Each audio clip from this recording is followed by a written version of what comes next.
Hey there, it's Fresh Roof. We're diving into the top 100 questions we get asked about roof maintenance and protection for your asphalt shingle roofs.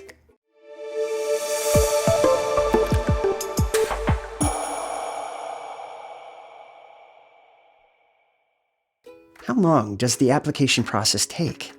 The duration of the Fresh Roof application process can vary based on factors such as the size and condition of the roof.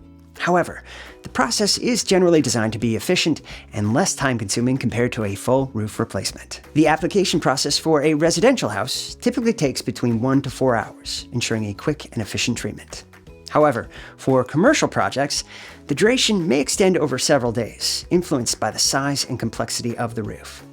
The timeline for commercial applications is tailored to ensure thorough and meticulous treatment based on the specific needs of larger roofing structures. Fresh Roof Applicators aims for a relatively quick and non-disruptive application process.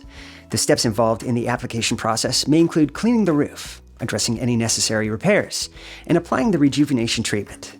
For a more accurate estimate of the time it would take for the application process of your specific roof, it's recommended to contact directly with a certified Fresh Roof applicator.